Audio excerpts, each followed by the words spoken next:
Oakmont's a sight to behold from an aesthetic perspective, but you come out here and play golf, and you might not feel the same warm and fuzzy feeling. Yeah, I think everybody knows this is probably the toughest golf course in the world. They turn the U.S. Open to see a guy shoot an 8 over and suffer, you know. I understand this place is hard. I don't need to read articles, or I don't need to hear horror stories. Like, I played it, I know it's difficult.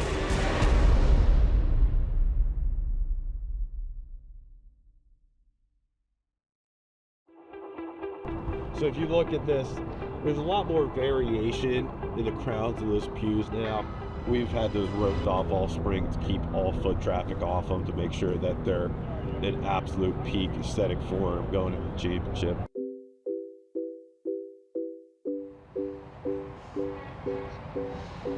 Oakmont Super Mike McCormick, he told us, look, as perfect as the church pews maybe look from the sky, they wanted them imperfect. They wanted there to be a mound here and for it to be a lot flatter up here. I mean, you look at these two golf balls, this one's screwed.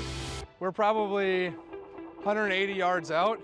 That means 7 iron or maybe an 8 iron, depending on the wind. You're not getting that up over that grass or that mound, so you're hacking it out. But you actually hit a worse shot, you pulled it a little more left, and you're in the middle of one of the pews, you're completely fine. That is why it's kind of all luck. And as Eric Van Rooyen said, don't hit it here, hit the fairway. Easier said than done.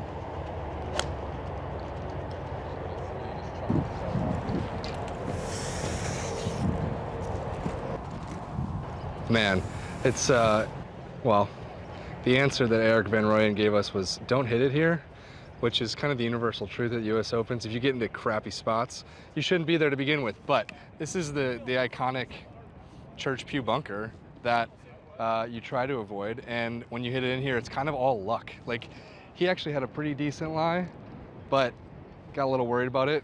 Squirrely hit it out here and then ended up in the next bunker. Ben Griffin had an even worse lie, but he hit it perfectly. Every part of the green that you see is technically the 9th green, but these guys are not really practicing on the 9th green. They're practicing for the course. It's a weird thing about Oakmont where technically this is the practice green and then this is the putting green, but this is also the 9th putting green if you play it in competition, but you can't practice here on competition days. It's one of those kind of wacky things. They've got it spelled out on a sign. The thing that you got to keep track of is the blue stake. If you're on this side of the blue stake, you're practicing. If you're on that side, you're probably playing. But you may have to play from here. If you hit your long iron a little too far, a little too much draw spin, you end up here, you're putting all the way down there and everyone has to get out of your way. But there will be people playing that hole while a lot of people are up here practicing for that hole. That's kind of one of the weird things of Oakmont. Never seen guys focus so much on lagging. I mean, it's just like, at some point it becomes a lag putt championship. Gil Hanse made the greens way bigger, so you're going to see pins that were not here in the 2016 Open, and guys are just focusing so hard on lagging 40-footers inside the 5-foot comfort zone. From there, true greens, fast greens, you can putt pretty well, but you got to get inside the friendship circle. That's kind of hard to do. 5 feet friendship circle? At least. Maybe a little, maybe. Do one there, do one at your feet, do one out to the right. All right, so, well, now I got to refine them, okay? Yeah, I'm glad we have spotters up there because, you know, I played last Monday, you know, just in Druck's outing, and you know, you hit the ball off the fairway and you were looking for a good couple of minutes just to find it. So it's very penal if you miss. Sometimes it's penal if you don't miss. But that's the person with the most patience and the best attitude this week is the one that's going to win. On Oakmont, we went from, you know, normally cutting it at 2 1/4 inches to trying to get to a uniform 5-inch standard rough for the championship.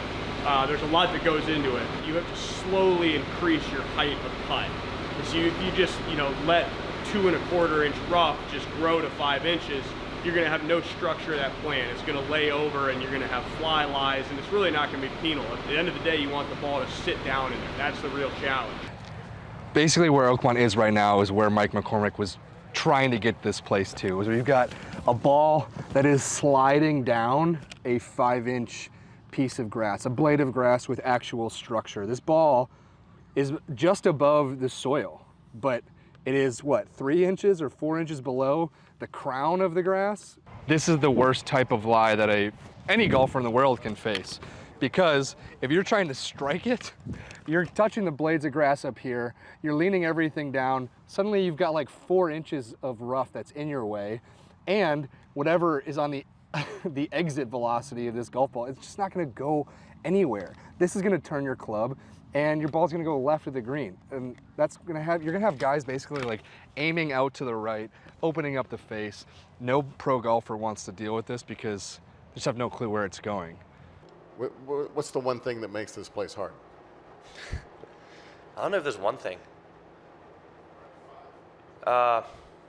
Assuming the rough is lower on an average day at Oakmont in a non-US Open year, the biggest challenge of the tee will be those fairway bunkers.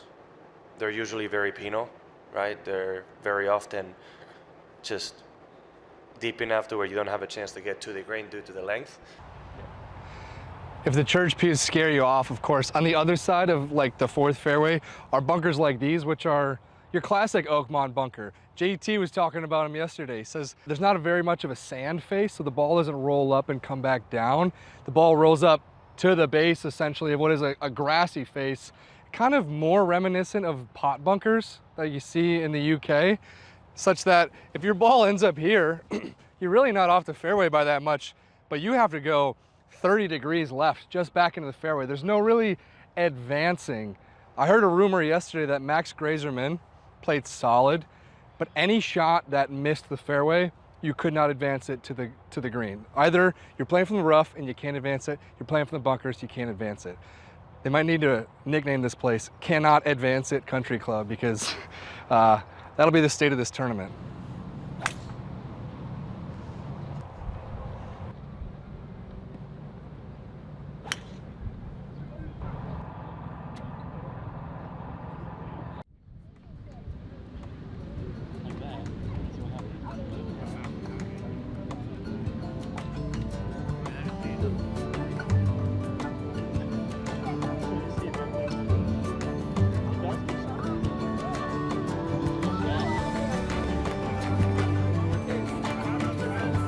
So you come to Oakmont, there's history around every corner, and that's why we are talking to you, Chick Wagner, a member here at Oakmont for 47 years. And as it turns out, apparently, some of the most important and most relevant history at Oakmont actually is happening between the tee boxes. What's going on? 1949, Hogan's driving home, is in this fog, has an accident, doesn't think he's gonna live. Okay, but he comes back, tries to recover, does, and comes here in 53 after winning the Masters. So the first round, he shoots like 67. He's winning by 4 or 5 shots, okay? And they do the interview with him. Now back then they did the interviews up in the locker room by his locker. So he's sitting down on the bench, exhausted, and they go, "Tell us about your round." He says, "Look at me, I look like a rat." And they go, no, tell us about your run." He says, "Look at me, I'm exhausted." He goes, I didn't miss a fairway. I missed a couple greens. I made some putts, and I had a really great round, but I am exhausted. So they said, "Well, why? What's going on?" He says, "I didn't miss a fairway, but I had to walk through this deep rough the whole time. And why did I have to walk through this deep rough and exhausted myself?" So lo and behold, the Phoneses and the USGA and Oakmont, all together, they listened to this and they said, "Wow, he's right. We should do something about it." So evidently overnight, they cut a path from the tees to the fairways on every hole. And he comes out the next day and he sees these walkways. He goes, "Isn't this wonderful? Thank you very much." And he goes on to win the tournament. So And we're all still thankful for that, because we don't like walking through this long rough either, even to this day. But as you know, now all these other courses all around the world, 90% of the courses around the world have these Hogan walks from tee to fairway, and it all started here in the fog, in the long rough.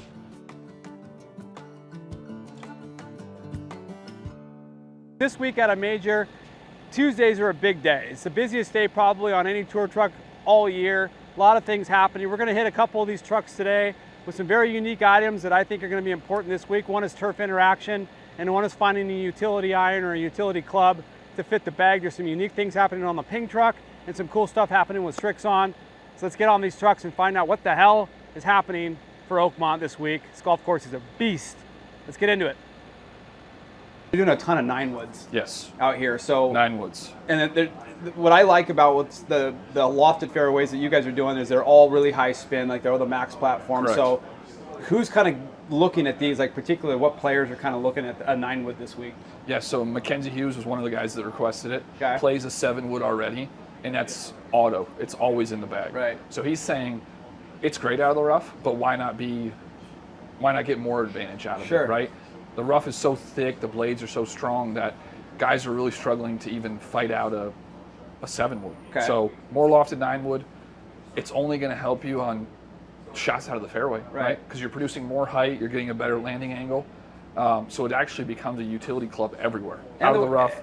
And the way you guys make them, because you guys, I say Yes. specific to Ping, you guys cut them a little shorter, so if you needed to drive it down, you Correct. could, right? Correct. Yep. So at what point, like on the PGA Tour and on Live, we're seeing a lot of 3 irons are disappearing, 4 irons are Yes. disappearing. I mean, do you see this trend? Yes. We have a couple guys on the PGA Tour right now that the 9-wood is in the bag. Okay. From week in to week out. It's really because, one, the ball doesn't spin that much. Right. It's hard to create height, and these greens are always firm. And so your right? so your land angle's Your steep, landing angle, right? The problem is, unless you're really trying to hit a fairway and hit something chasing, you're trying to create height, trying to get stopping power on the greens, and really the best way to do it is the landing angle, how it's coming in. So when guys are hitting 4 irons that are head high, landing in the front, next thing you know, they're out the back. Obviously, Ryan Fox won last week. Sepp Straka's having a great year. Shane Lowry's having a great year. They're all on the 5 and 7 ZXI irons. So specifically, in your opinion, what is it about these irons that are becoming so popular on tour, and then obviously in the fitting bays? Like, what's unique about these? Feel of the golf club itself is Okay. second to none. It's the softest feeling iron out here. With the frame that we've got on there, it makes it very playable for all. The ZX7, most of our guys are playing in, let's say, 5 iron down, Okay. and then we move into the ZX5s. Which is your higher launch? Which is a higher launch, highest spinning iron we make. And it in the past, in our utility club, that was always the go-to in the long irons. When we came out with the ZXI5, immediately launch was up, spin was up, carry was up. Okay. So it's just more forgiving and easier to hit and easier for the guys to get in the air. What specifically the ZXI though, like if you take like the Z745, which I think what McDowell plays, Right. some of the older models, which are you have some irons that are like unicorns from back in the day. The one consistent feature through all the generations is the sole. Is the sole. Okay. So as you've progressed, is this a slightly, like if we're going to talk specifically about the 7, is this a larger, did you guys go slightly bigger? It's very similar sizes from the original. Okay. From the 745. We just cleaned up different areas of the golf club to make it look, and like you mentioned, the blend. I mean, in the past, the 5 was a little bit thicker, a little bit more bulkier. Okay. So we've tried to blend it all together where you're getting the advantage of having the ZXI5 Okay. for getting the ball in the air and spin, and to make it not look so different from playing position, so it looks like 2 different sets of Right. golf balls.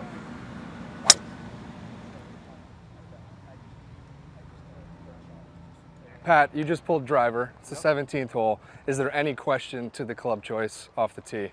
Maybe if the wind came really in or something, but for the most part, I think it's a driver. Try and get it up there, on line with the front left edge of the green, and then pitch up the green. How much does your game plan change on this hole, it being either your 8th hole or your 17th hole? I don't think it changes much. No, I You think would play more aggressive and maybe like take the driver versus laying up if it's your 8th? No, I think I'd probably hit driver most of the time. And, you know, unless it was downwind, really downwind or really into the wind, you know, you could hit a 3-wood if it gets to the right number, or driver may not be able to cover that left side. But it's actually not too dissimilar from the 10th at Riv in that you want to put it on the left side coming up the green, because the green's relatively severe. So if you can get it on that correct angle, pitching up the green, I think that's the best way to play the hole. I'm curious, let's pivot to Jess. Jess, you played this in 2010? Yeah. What do you remember from that week about just how this place plays when it's turned up to 11 like this? It was a different color when we played it. It was brown. Yeah. It was pretty burnt out, so I remember just trying to bounce everything in and just pray for the best. Okay. It turned green on Friday afternoon, and I didn't make the weekend. I think that's interesting for this week, because this you would classify as soft, right? Yeah, definitely. And definitely softer than expected, but what, I guess what kind of bounce do these greens have right now? Not much. It's pretty playable right now, but you know, if the forecast stays how it is, I think it'll be dry for the next 3-4 days and it should firm up. Just hearing the clunk out of the rough is insane.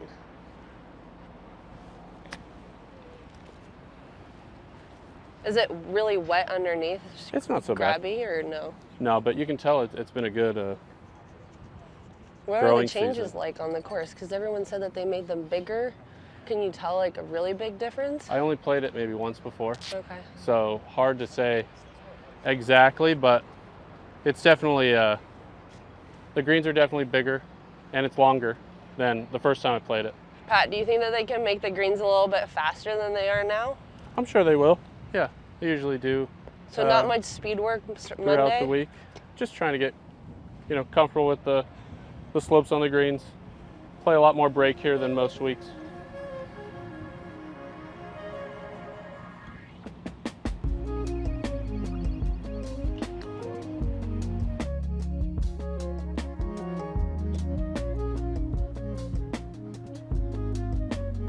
For a practice round, 10 out of 10. You can't be showing up, obviously wearing shorts in a competitive round, but it is the US Open, the United States Open, red, white, and blue. And how would you rate your fit, brought to you by Johnny O? The best part about Johnny O is the pants. I think they're my equivalent comparison are like kind of like silky pajamas, very light, very comfortable, and I think they make me look good. What do you think? I mean, if anyone can, it's Johnny O, that's for sure.